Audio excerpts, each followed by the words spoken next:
Accessing agent files. Brian Sovryn. Early 21st century anarchist. Creator and host of the podcast Sovryn Tech.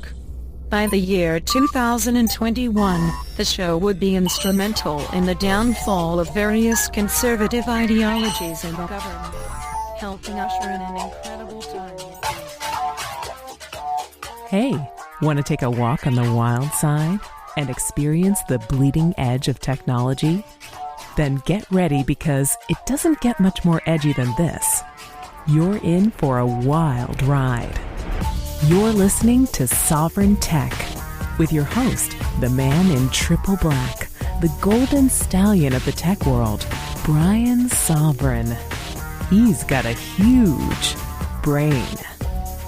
And now here's Brian. Oh, yes. It's been a little while since I've had a nice midweek special. But now that HYPERCRONIUS is done and out there, I can make these things a little more of a fixture again. So this week, I wanted to, speaking of HYPERCRONIUS, I wanted to talk about HYPERCRONIUS. And I'm already getting asked very kindly to be on various podcasts and other venues. And I've gotten some great reviews in so far, one of which I am actually going to read in this episode because I think it is the most spot on, no punches pulled, honest, straight up review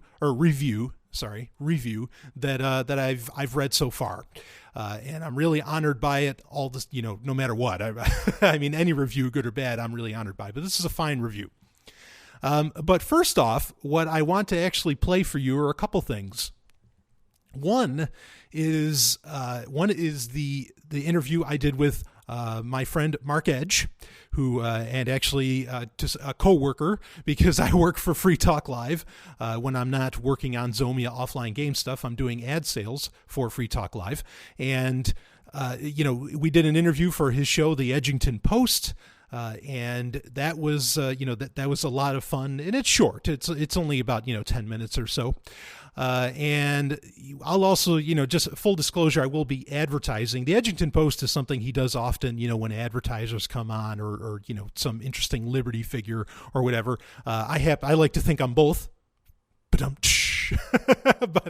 in any case, there will be advertisements for HYPERCRONIUS throughout Free Talk Live's airing, and of course on LRN.FM and on other shows. I've already secured advertising for HYPERCRONIUS because this is, well, we can read the review, but HYPERCRONIUS is in many ways an introduction, okay? Because the gaming world doesn't know much about anarchism. There's lots of anarchists that play games and that are gamers, but the gaming world itself doesn't touch on the subject. So this is a quick,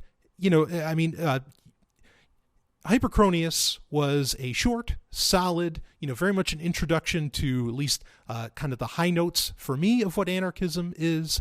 And so I felt it was very important to do it. That's why I started Zomia Offline Games. So why don't we go ahead? Let's play the audio from... First, we'll play, we'll start off with the interview I did on the Edgington Post, just a great short one, and really hits the high points. So check that out. Here we go. All right, it's another edition of the Edgington Post show. Today I have with me my longtime former co-host, Brian Sovryn. Brian, you there? I'm here. Great to be back. Now, Brian, you do some sales for Free Talk Live. You help me out in that region. Apparently, you've been sloughing off making a video game. Yeah, that's about right. Tell me about the video game, man. Yeah. So in between trying to keep Free Talk Live afloat, I've been making a video game. And, the first thing to get out of the way is it's not a terribly long video game. It's an RPG, and it's meant to have a very classic style, kind of like the RPGs you play in the 90s on a Super Nintendo or on Genesis, the Final Fantasies or like a Dragon Quest. It felt like Final Fantasy. I don't have a lot of experience with the older ones you're talking about. The first RPG I played of any sort of recent RPG was Final Fantasy VII, and to me it felt a lot like that. Yeah, it's definitely, it harkens back to Final Fantasy games even older than that. But certainly, if you know Final Fantasy VII, you have a very good idea of what the gameplay is like. And it's a very simple game. Like I say, very short. I mean, you can knock it out in a day easy. But that was kind of the point is, I wanted to create this really, the mission that I had in making this was just that there aren't any real, liberty oriented, games out there. There aren't any, whatever words you want to use, anarchist, voluntarist, whatever, none of those principles are really make their way into any of these games that exist. And so I said, well, there's a market niche here that can get filled. And that's what I decided to do. And I went with a game style that pretty much everybody can very accessibly play. But I will admit it's not a game for kids. This definitely has some adult material in it, but even though the graphics are older, it's what they call 16-bit graphics. That's there. Is this adult in the sense that there's blood and guts, or is this adult in the sense that there's boobs and humping? Yeah, in that there's humping. Okay. And in fact, that was another thing I really wanted to address is because people will let kids play games where there's, murderous, bloodbaths and all this stuff going on at all times. But boy, if the game has any sex in it, they freak out. And which is really an upside down part of our culture, no question there. And so I wanted to, really reverse the roles here. This is not a terribly violent game either. I'm not one, I don't really care for a whole bunch of violence myself. And so, that's not a part of it, but there's a tremendous story. Nothing's in there that doesn't have a point. Wait a second. So, I mean, sure. In games, there's like a couple of things you can do. You can smash things like barrels or crates or, balloons or mushrooms and things like this. You can jump over things, you can kill things, or you can solve puzzles. And right. Oftentimes jumping and puzzle solving goes together.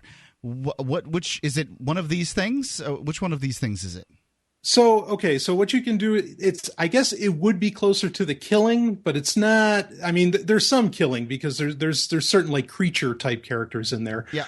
There's no like human on human killing really that occurs. And so, but the thing, you can think of it as, when you have these, usually what they call a battle in a game, you have a battle system. In this case, I would call it more of an encounter system. Okay. And that's actually an industry term. That's not something I made up. So you have more encounters as compared to battles. It doesn't mean it's not exciting. Like I say, there's a, really, at least in my opinion, and I've already gotten some reviews in, and people say that, the story and the characters are tremendous. And that was kind of the thing is I just wanted to get, a really great story out there, and a game just makes an intriguing way of getting that out there and getting a lot of these ideas out, these liberty ideas that you just don't get anywhere in any video game at all. That does sound exciting, and I think that you've definitely got a niche here in the Sure. marketplace doing the liberty-oriented thing. And I think that it makes sense to have started with a small game. You don't want to put a whole bunch of time into designing something if the niche isn't going to respond. So right. You put something out. You put a little bait in the water and see whether see what kind of fish you catch. And then if it works, if that fishing hole, my analogy is falling apart here. That fishing hole continues to render fish, then you keep fishing there. So I think it sounds like a good idea. What's the cost of it? So it runs $6.99 is the price of the game. Mm-hmm. It can be bought directly from my website, which is ZomiaOfflineGames.com, or you could just go to zog.ninja. That's usually a lot easier for people to go to. But that's the name of my game company that I've pretty much started. Of course, it's just me. You can go there, and there's going to be more, it's $6.99, but also, actually for Free Talk Live listeners, and of course, Edgington Post listeners, if you use the code FTL, and you can purchase the game with Bitcoin, as well as PayPal or credit card. But if you use the code FTL, there'll be a little coupon code section. You'll get $1 off the price of the game. So it'd be $5.99. There you go. And, it's called HYPERCRONIUS? Correct. So can you give us a little teaser of some of the ideas? I mean, I see a chick with big rack. I like that. Yeah. I'm not talking about your girlfriend. I see a picture of her, too. Did she do some voiceover work? Yeah, actually, Stephanie Murphy, who, of course, was also... Stephanie Murphy, for God's sakes. That's right. Dr. Stephanie Murphy, the lovely and hyper-intelligent. Yes. some equal Free Talk Live fame. And she actually does the intro. That's another part of this game. Like I said, I was definitely going for a 90s style video game, going for that nostalgia. Yeah, I see because, I mean, the average video game player today is from the ages of 34 to 45. Yep.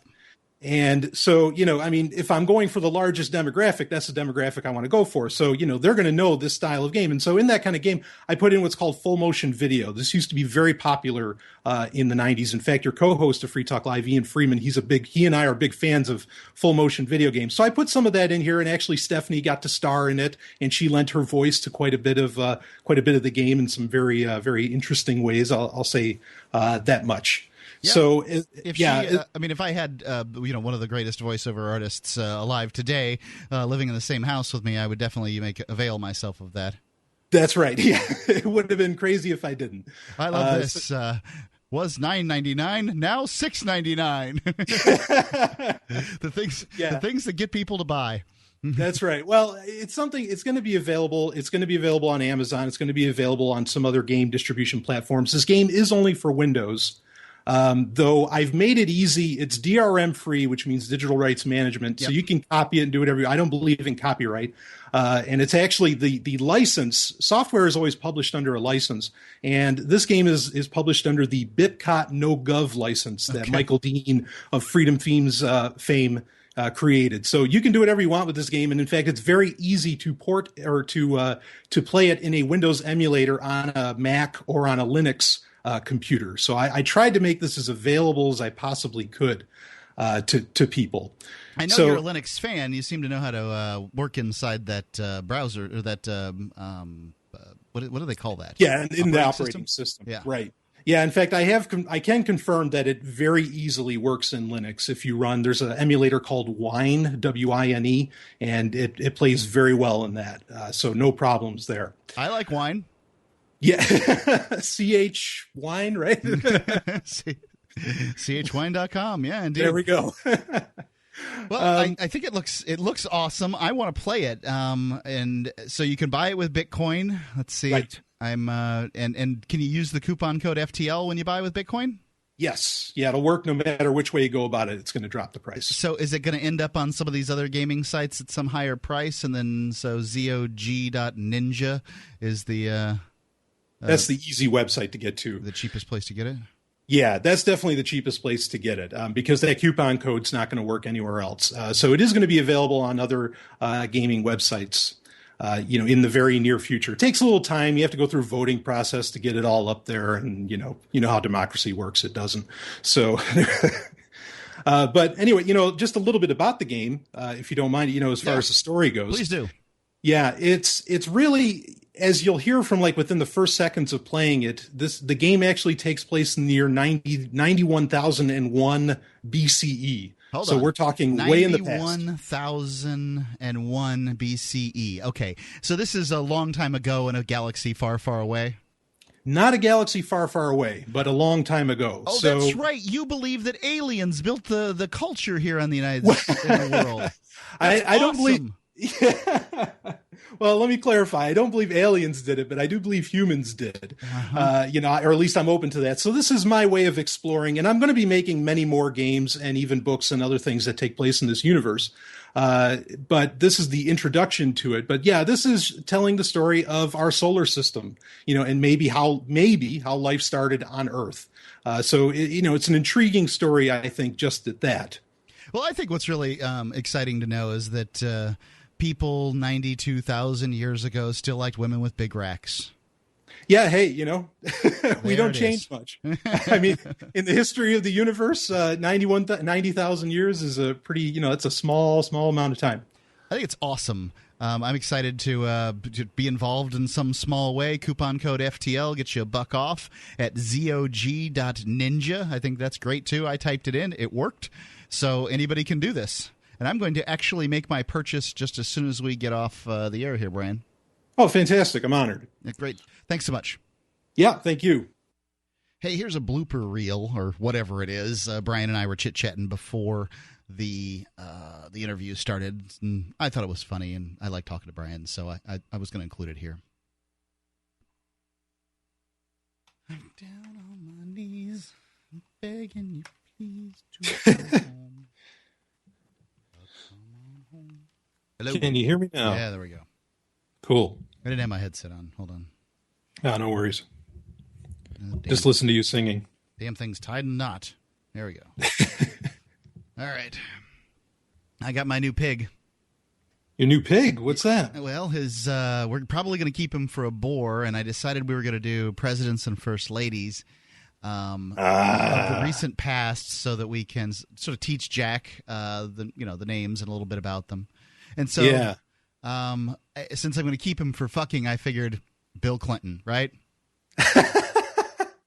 It's either that or was it Lyndon Johnson? He's Lyndon. What did they call him? I don't have any idea.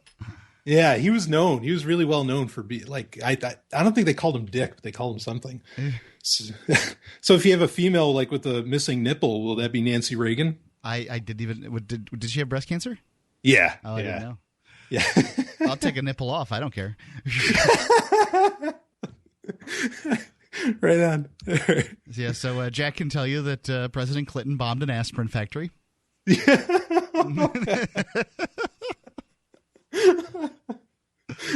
Oh, that's some funny stuff. That's funny. All right. Yeah, let's do this. I don't know much about the game, and I'm going to admit that much right from the get-go. Oh no, that's fine. That's fine. No worries. Yeah, and of course, Mark threw in a little blooper reel there. Nice. So anyway, the next little bit that I want to play for you is actually now one thing that a lot of people didn't realize, and I have kind of a full disclosure here to make. When I first put up HYPERCRONIUS it was finished on May 1st, but it was totally uploaded and released on May 3rd.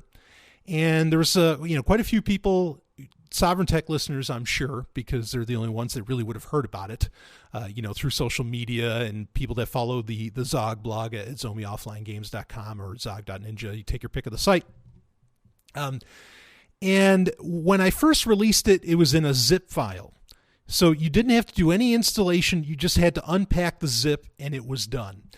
So you got no indication of what license this game was published under. Not that I care about licenses or copyright or anything like that. I don't believe in any of it, and there's none to it.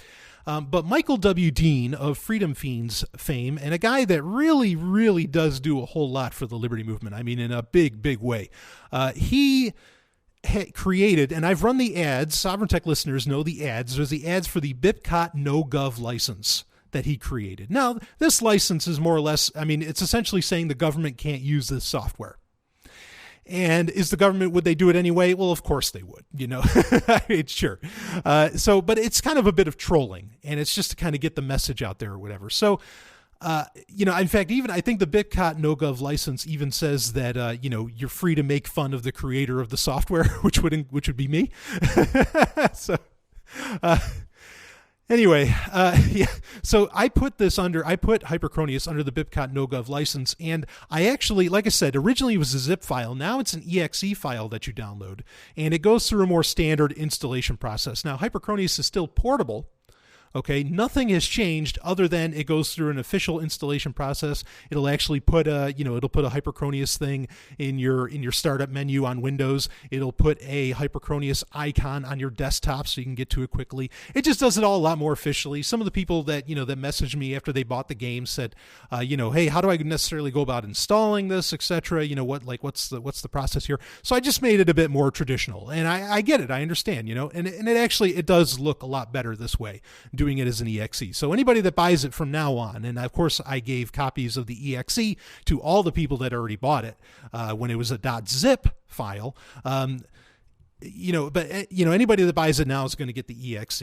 And anyway, you'll see the BitCot no-gov license there. But I got a very kind mention on Michael W. Dean's show, and actually MK Lords was really the very provocative MK Lords. She's great. She was hosting the show as well. But Michael Dean came on for a few minutes to make sure it got out there. And so I just want to play a little bit of that audio with him, talking about it. And I'm really, yeah, it's a bit of a trolling thing, the BitCot no-gov license, but why the hell not? You know what I mean? So it's really cool. As far as I know, and I'm pretty sure of this, HYPERCRONIUS is the first game to ever be released on the BIPCOT NoGov license. So you see, I played that ad for so long, and I actually lived up to having the ad out there. It was under the BIPCOT NoGov license from the beginning, but now it's just very explicit when you install it. In fact, one of the funny things is because you have to agree to the BIPCOT NoGov license on it. One of the reasons I actually stayed away from an installer is because I wanted to say to Ernie Hancock of Declare Your Independence, or should I say of Declare Your Independence. I wanted to say to him, Ernie, you don't have to say I agree to install this game, because he always complains about that. He's like, what are you agreeing to? I don't know what you're agreeing to. So anyway, but now you do have to agree, but all you have to agree is that you're not the government, and yeehaw. But it's still totally portable. You can still do everything with it, get into the nuts and bolts of the game if you wish. And we'll talk a little bit more about that when I read the review, but let's get to the audio from the Freedom Feens. It's just going to be a couple minutes, and let's play that out, and I'll be right back. I've got a great review that I want to share with you if you're looking to find out what HYPERCRONIUS, the game, is all about. Here we go.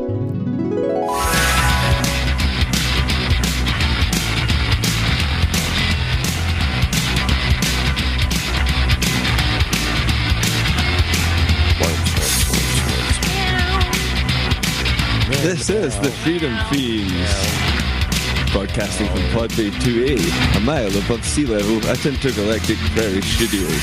We alter your locus ceruleus by warming your synapses with rejuvenative radio waves. This warms your brain to a tasty and toasty 365 degrees Fahrenheit.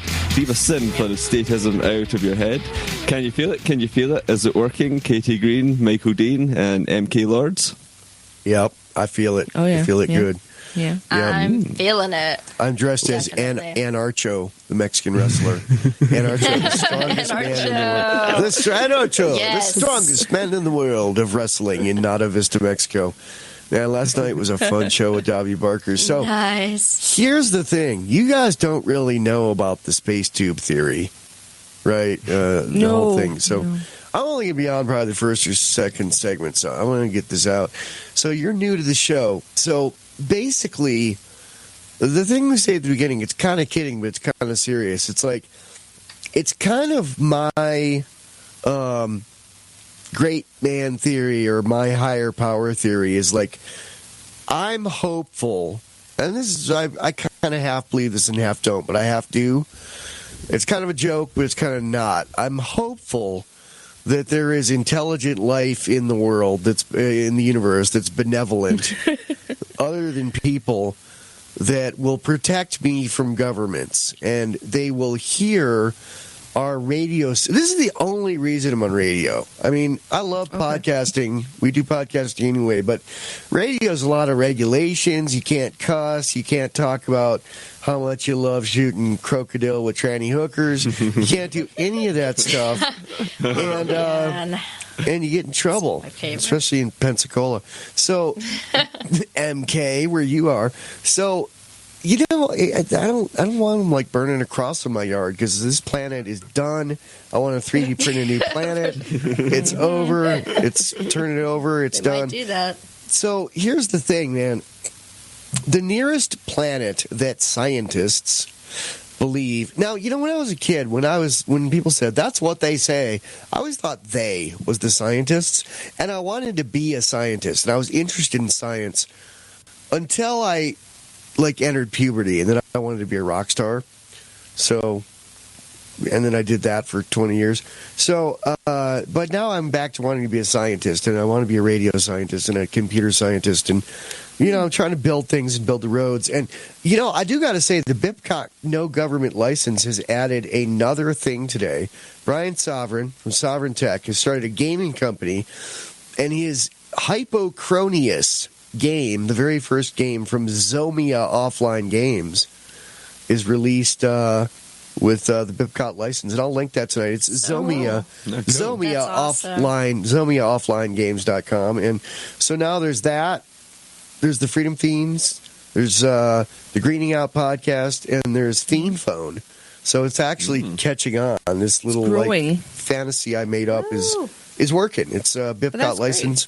Works. It's like a radio mad scientist. Yeah, it is, man. So, I don't really do any science, but I'm not really a scientist, but I play one on the radio, and I basically am good at corralling cats. I'm good at herding cats, and by that I mean getting other scientists to actually do things, like creating Fiend Phone. And, Alexander Graham Bell, who created the phone, was Scottish, like you guys, and he did not have a phone in his house. He thought they were intrusive. He said, phones for thee, but not for me. I will just foist this on the world and then go into my windowless bunker and not have a phone. But, if he had Fiend Phone, because Fiend Phone's harder to call people on, so he would, because it's you can only really get calls from people you want to hear from. So, yeah, exactly. I think Fiend Phone is his bastard grandson, and I tip my hat to that drunken Scotsman from Edinburgh. Wherever he may be.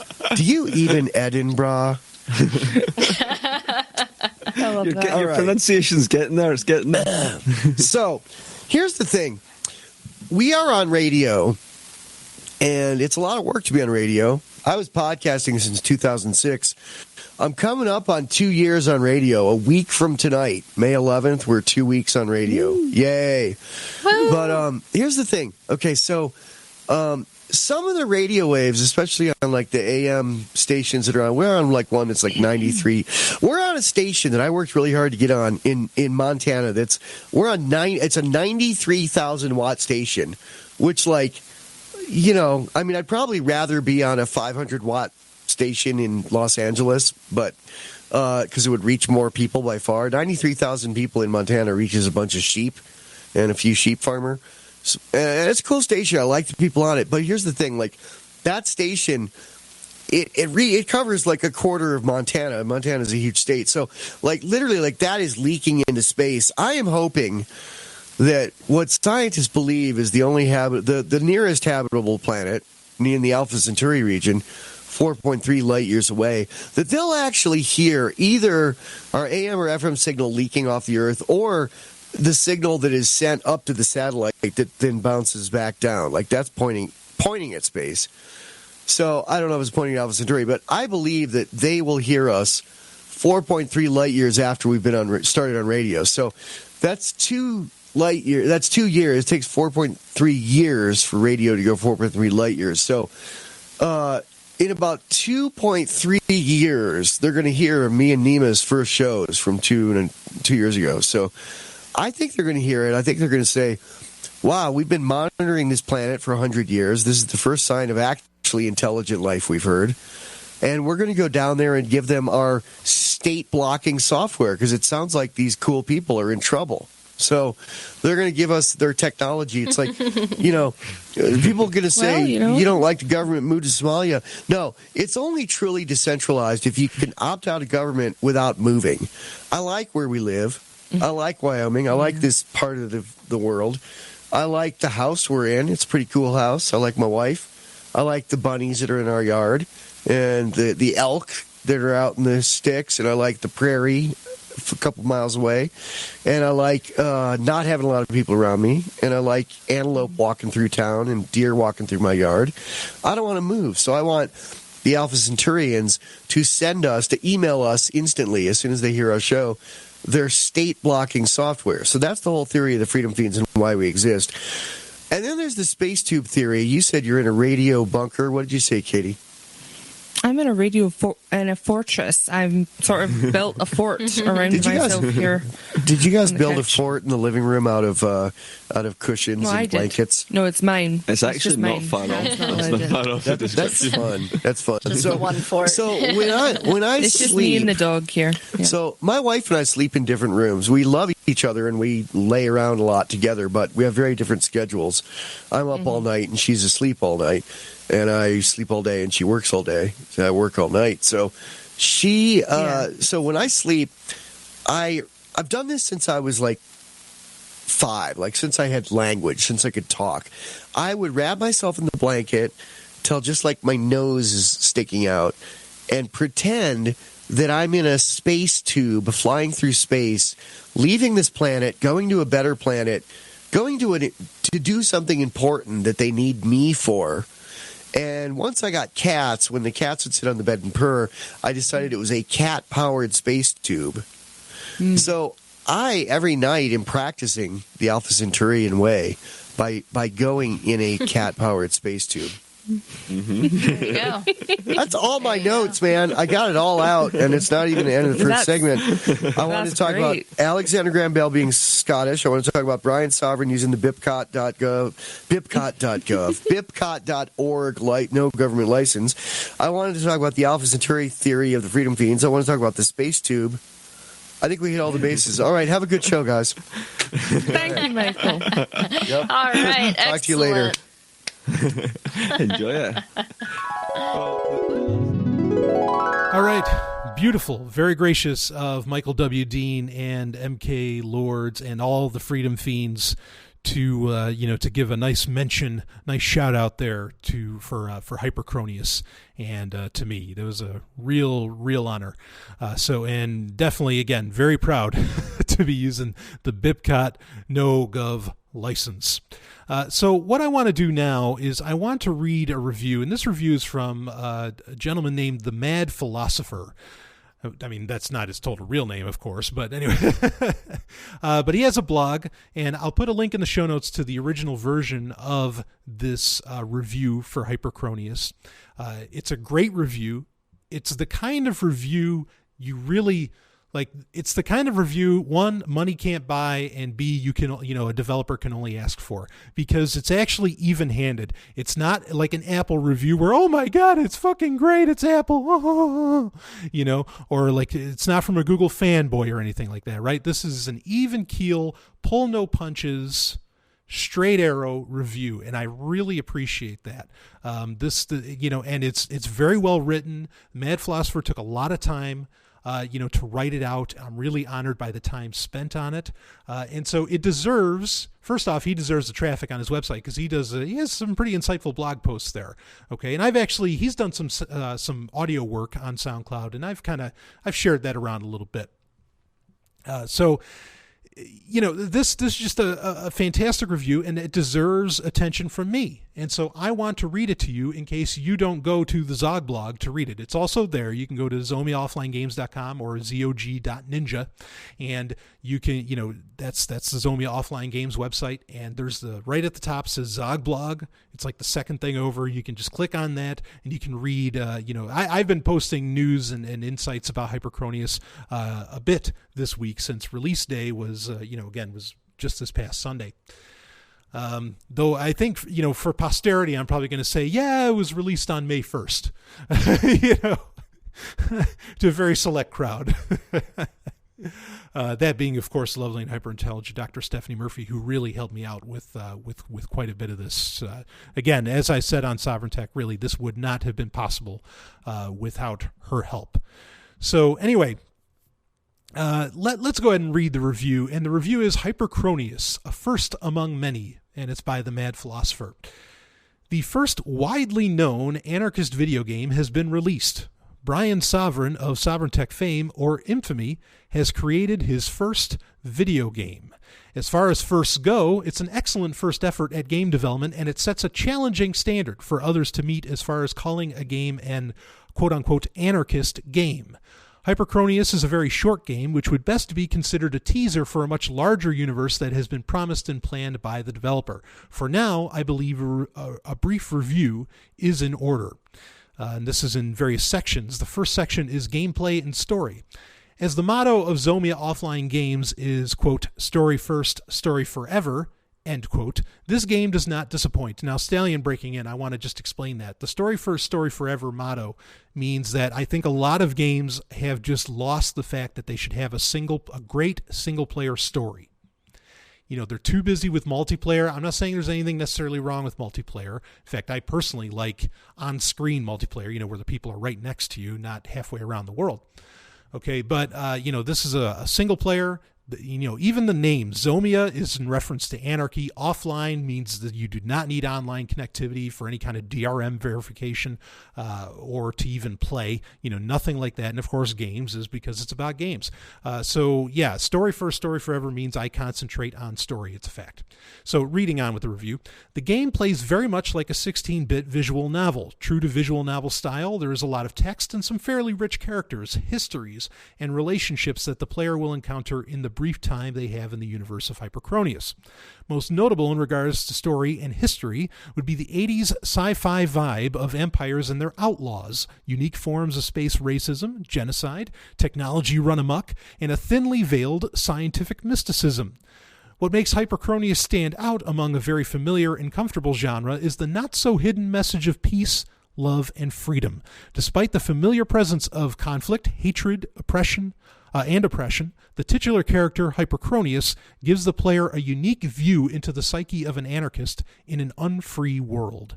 There is a classic Final Fantasy-style combat system that has a solid implementation, if sparingly, used in the iteration of the HYPERCRONIUS series. A brief look through the .zip file indicates that there are plans to expand the combat system and broaden the number and type of enemies faced in the future. From what I know of the combat system, from what I know of the developer, though, the combat system will always be secondary to the story and adventure of the series. And Stallion breaking in, absolutely yes. That is absolutely right. This is a good thing.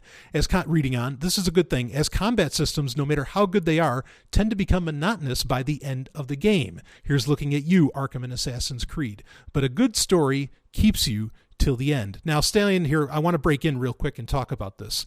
One thing that people will find kind of odd is that for an RPG, there's no leveling up and there's not a lot of battling. And this is true in HYPERCRONIUS.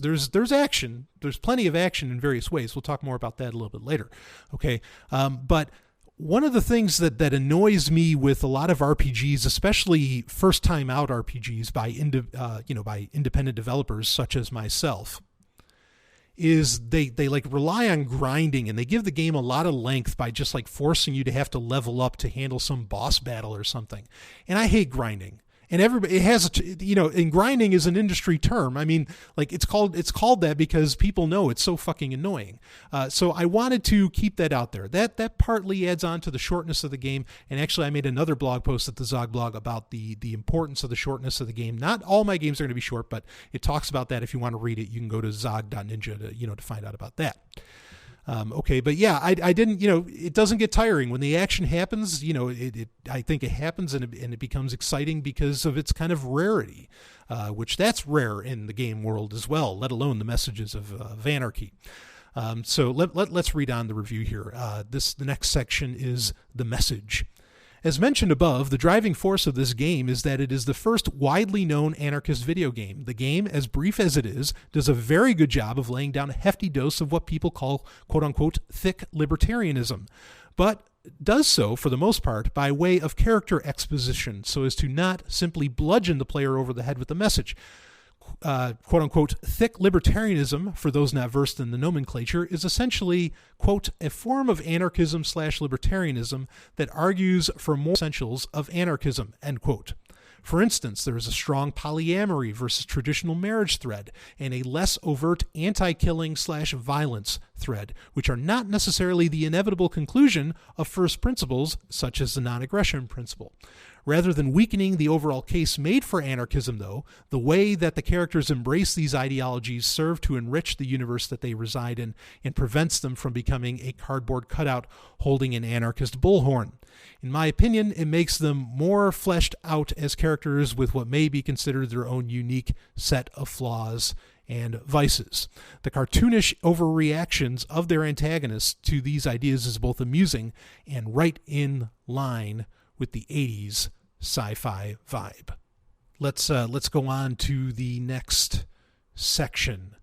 So this is where things start to get, okay, now he gets into what's wrong with the game or what, what didn't appeal. And it's called The Rub. Aside from a couple typos, the dialogue, the main feature of the game, is accessible and entertaining enough to carry the game in its own right, much like a good visual novel. However, audiences that are more accustomed to strategy and kick-in-the-door gameplay may begin to lose interest sometime in between the dulcet and savory introduction to the universe, as provided by Dr. Stephanie Murphy, and where gameplay actually begins. Also, this is sort of not safe for work, NSFW. Implied 16-bit sprite humping is amusing, but it is something to be aware of if you're going to whip out your flash drive during lunch at work. The sexier bits seem to be shoehorned into the story and detracted from the overall flow of the narrative. The character dialogue would have served the same purposes as the cutscenes in most cases. In other words, I don't see anything wrong with the scenes in themselves, but maybe trimming the 4 interludes down to 2 and simply implying the other 2 would have kept the flow of the narrative at a healthy pace all the way through the game. So Stallion, Stallion here, I want to comment on that. He's not the only one that's said that he, we could have done with just 2 sex scenes instead of 4 and maybe had a little more gameplay or, deeper gameplay or whatever. And I am totally sensitive to those points, and they're valid, and I get it. So no argument from me, on that point, if that's how you feel. As far as what was I thinking in doing that, in fact, it's funny because I've been, kind of promoting this on social media, promoting this game, including, on Twitter, on Facebook or whatever. And I shared a picture because if you hit escape in the game or whatever button on your gamepad, at various points, you can see, you can get into the skills and kind of see like a little bit more story about each of about the 3 main characters, that being HYPERCRONIUS, Gaia, and Tiamat. And I shared a picture of that, and when you bring up the menu, the game menu where you can save it and whatever else, and it's only certain parts of the game where you can even bring that up, I understand. Okay, but when you bring that up, it shows like, that like the character of Gaia is very, large-breasted. Tiamat is certainly looking great as well. Okay, and when I shared it on Facebook, the picture got reported. And I don't know if it was because of what I did or it was because Free Talk Live shared the photo. They were very kind to do that. But the picture got reported. And so that's kind of, for me, that highlights in many ways the importance of me putting more sex than action and violence in the game. Because, that's where, like I was saying on the Edgington Post earlier, the world's upside down as far as that goes. Sex should be celebrated and appreciated and loved, as to where violence should not be like the order of the day that we go to. To as far as like, enjoyment or maybe even what we want to do in a game. So that was why I wanted to really, that was one thing. I'm glad, according to the reviewer, I didn't beat anybody over the head, essentially, with the anarchist message. But I definitely wanted the sex to be like over the top. That's a fact. So, no apologies there. And if that's not your bag, I totally understand. And I don't hold anything against it. I really get what the reviewer, what the Mad Philosopher is saying here and what other people have said.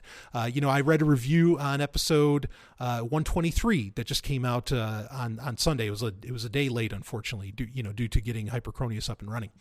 And if you haven't listened to that, go check it out. Talk about something getting good reviews. That got good reviews too. In that I read another review, because again, this is a short game, so people can play it and then they can go and review, inside of a day pretty well.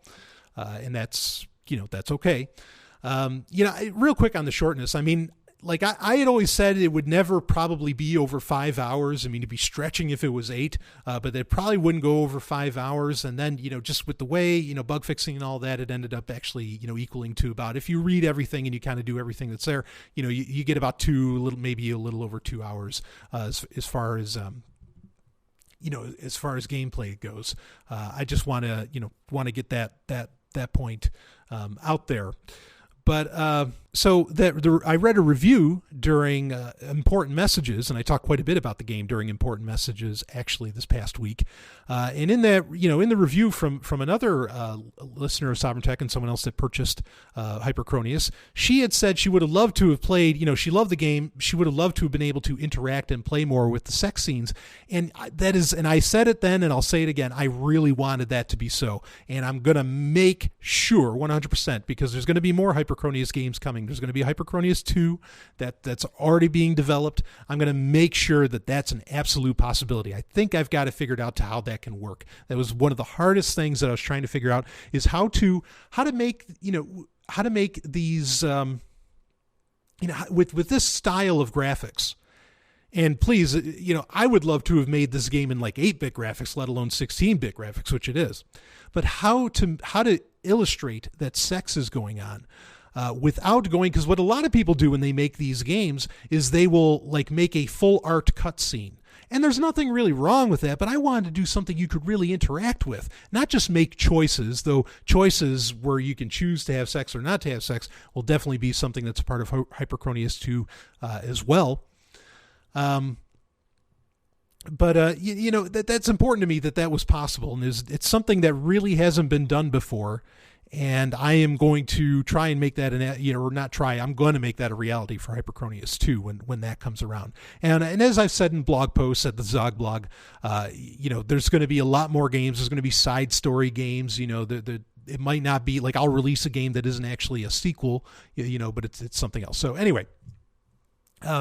Let's get back to the review. I just wanted to, express that. And again, however you feel on that, you're totally valid in feeling how you feel. I just wanted you to know where I was coming from in making that and putting that out there. So let's get to the last segment here from the review, and that's the verdict. For $7, it's hard to go wrong. The game could easily fit between The Binding of Isaac and Don't Starve in the indie Steam games library. The message of freedom isn't for everyone, but the game is fun in its own right and certainly deserves a shot from anyone with $7 or 0.02 BTC laying around. That's right, you can buy it with Bitcoin. Also, it's entirely DRM free and portable, which automatically makes it a cooler game than 99% of the marketplace. I'm sure with a little work that you can get your hands on the game for free because of it. But the developer, like all anarchists, doesn't believe in intellectual property. So he's not going to come after you with guns at the state for doing so. And yes, I've said that many times. If you upload it and people download it for free on some torrent site, so be it. Okay. However, this is one game that I will not be reading on, as Brian deserves every Bitcoin for homesteading the video game industry. The TLDR version of it is 4 out of 5 stars. Fun game, lots of reading. Don't play at work unless your boss is really cool. Yay, anarchy. And so I feel like that's the best review a person could get. Because it was honest. It didn't pull any punches. And, there was negatives and there were positives. That's a great review to have. And I'm really honored that the Mad Philosopher, took the time, to make that review. So do check out his site. And again, the link to read the reviews in the show notes. So to comment on some of that, one thing, probably the best line of the review that makes me comforted is for $7 you can't go wrong. So that, because it is $6.99. And of course, if you heard earlier, during the, in the Edgington Post, you can use the code FTL and you can actually get $1 off of that price. So you can get the game for $5.99 if you want. And so that means a lot to me to hear that, that the pricing was right. That was definitely a hard part for me to figure out was pricing, because it is a shorter game, but it delivers something that a lot of other games, the pricing thing, I could talk about this forever. The pricing thing with games, people have a really skewed vision of how things should be priced. And what I mean by that is that, you have games that are for free. A lot of people expect games to be for free, or they expect them to be $1.99, somewhere in that range, especially for a shorter game. People are so used to that now, or maybe even $4.99. But what people don't realize is that all those games have in-app purchases, and I will never do in-app purchases. I just won't. Okay, I might release extras. I might someday somehow. I don't know when I do this, but there might be some kind of DLC or something which is completely different because in-app purchases infer that you're going to need it to be able to beat the game. I'd never do anything like that. And even DLC I'm a little averse to. I might release extras. I don't know, something like that. But it'd be something that'd really be valuable. It wouldn't be a scam like I think IAP or in-app purchases are. That's not a part of it. So people get, I think there's a very skewed vision of what games, can or should cost. And that is that people think, oh, well, the game's for free. Shit, why am I paying, $7 for this or $6 for this? And it's like, well, that's because, the average game that has in-app purchases, you end up spending $400. Or $20 or $30 or, crazy amounts of money. Like there's a Simpsons one. There's just insane amounts of cash. So $7, in my opinion, and I'm glad to hear from reviews and from this great review and other reviews that it's not crazy. I'm being upfront with you. I don't think it's an insane price. So considering the way other game houses and game developers really scam the shit out of everybody. So that, and then, the other point too, something that I've talked about on Sovereign Tech is that it was very, and he mentioned it, that I homesteaded the video game industry, and I homesteaded it for anarchy. I'm sure that's what he meant. And yeah, absolutely. Absolutely. Damn right. I said this before. I wanted to be first. I wanted to be the first, I don't want to say I'm well known. I'm not well known, but I just want to be the first widely known or widely available, anarchist game out there, and that message is getting out there, whether it's thick, thin, whatever. I wanted to be the one getting it out there. It's very, very important to me that happened. And I'm honored to be first, and I hope to be the best, from here on out. So anyway, just a great review. I'm actually I'll be releasing more of this stuff. And in fact, I think the lovely and hyper-intelligent Dr. Stephanie Murphy, who is just as quintessential in making this game a reality as me, as I always say, we're going to be doing it kind of an interview show, I think, in the future, where, we'll talk about some of the nooks and crannies of what it took to make this game, maybe some of the things you didn't notice, like one thing that that picture I was talking about, where if you look in the menu, or it's not even in the menu, there's dialogue where it talks about orichalcum. Now, that's something only Sovereign Tech listeners are going to know about. What is orichalcum? That's a real thing. Okay, or theoretically it was a real thing, and maybe not so theoretically anymore. We covered that on Sovereign Tech. So lots of Easter eggs in the game, lots of little interesting things to think about. Like if there's words you don't understand in the game and you got Wikipedia handy, you're going to go down one hell of a rabbit hole, I assure you. So, and again, there's going to be a lot more to come. This is just the first foray, and the reviewer here got it very right that this is part of a much larger universe, that this is an introduction. And like I said on Sovereign Tech in the past episode, if you didn't catch it, please go listen to it. But I said that, this is something I want as many people as possible to be able to get interested in this universe and to want to know more, with this game being out there. And there's going to be more. There's going to be books. There's going to be all kinds of things. This is a full-on universe. It's a multimedia experience. And here it is. And I'm glad that it's getting good reviews, largely. And bad reviews come, and that's okay too, and critiques, I'm okay with, bring them on. I'm okay with all of them. So anyway, thank you, Mad Philosopher, for that. Of course, thank you again to Mark Edge, for the very, for the great, quick shot interview. That was fantastic. And thank you to Michael W. Dean, and MK Lords as well. And of course, thank you to the lovely and hyper-intelligent Dr. Stephanie Murphy. And thank you to all of the Sovereign Tech listeners and fans and people supporting this. Please, share this around. On social media. You can share episodes of Sovereign Tech. You can share this one, or share the game. Whatever you got to do. I updated the product page. It has more screenshots on it now, and more explanation of what the game's all about. And if you haven't grabbed a copy, please feel free to grab a copy. We take Bitcoin, PayPal and credit card. And again, to use credit card, just go through PayPal, and there'll be a guest checkout there. That's something else too. I want to put out is that I set the checkout process to get as little information as possible about you, the buyer. Okay, that's your information. I don't want it. Don't need it. A lot of people sell products like this to get an email list or to get these things. I am not interested in that. if you, I mean, unless people wanted me to do like an email list, otherwise not interested. So anyway, that's all of that. And that's enough of me talking. So I hope you enjoyed this nice little special to give you an introduction to HYPERCRONIUS and what it's all about. And I hope you enjoy the game. And if you don't enjoy the game, you can tell me. Okay, that's all right. So, but again, largely very positive reviews, and I really appreciate it. Thank you to all who have already purchased it. So, anyway, that's enough of that. Carpe Lucem. I'll see you on the other side.